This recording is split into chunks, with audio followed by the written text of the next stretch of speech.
Hi, my name is Ben, and let's make a graphic novel together. Today we're going to make a color script. A color script is a plan to maintain color unity as your story progresses. It keeps your viewers on track and increases the emotional impact. Color scripts are primarily used in feature animation, but why not use them for our comic? There are many ways we can do this. For example, we could pick a color for each chapter, or go with fewer colors, like 2 or 3 for the entire story.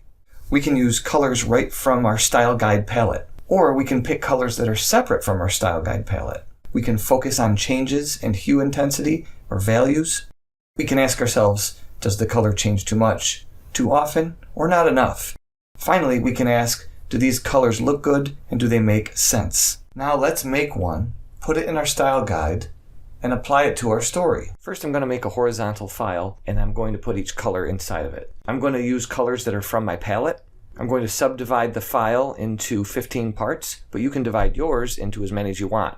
2, 3, 4. I'm doing one for each of the 15. My story goes from night to day to night. And the first night, she can't fall asleep because she's too excited. And on the next day, she's overtired. So even though it's going to be lighter, I want the lighting to be harsh, almost like you have a headache, and it's not a pleasant, warm light. It's a harsh, bleak light. The second night, we're going to go with green again, but I want to make it darker and scarier. So the end of the story is where the puppy comes in.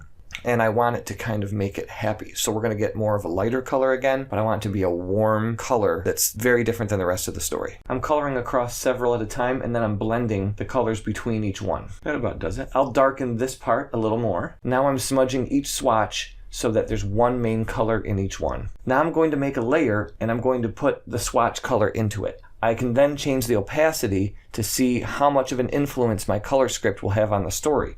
Too little, and you might as well not even do it. Too much, and you might as well not even paint colors into your story. I will paint the story using my palette and then apply semi-transparent layers of the color script over the top of it. I'm going to go with a 60% opacity. Now I'm going to run through each swatch to see how it looks on some of my basic colors in my palette. This is just a sample piece of art. As you go through, you see the overall tone changes. As it heads into these pale whites, all the life of the color is just draining out exactly the way I want. Right now I'm not noticing enough of the green, so I'm going to make the green a little more intense. So as you go through and test it out on a sample piece of art, you can make changes in your color script so that it's exactly the way you want. I'm going to transition the darks into the last warms a little more, and I'm going to turn the very last swatch into a more reddish warm color.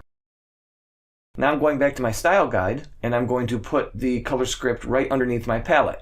Congratulations! If you did this, you are one step closer to completing your book. As always, if you want to share with me the things you've made, I can put them on the next video. Next week, we're going to design all the characters in our story.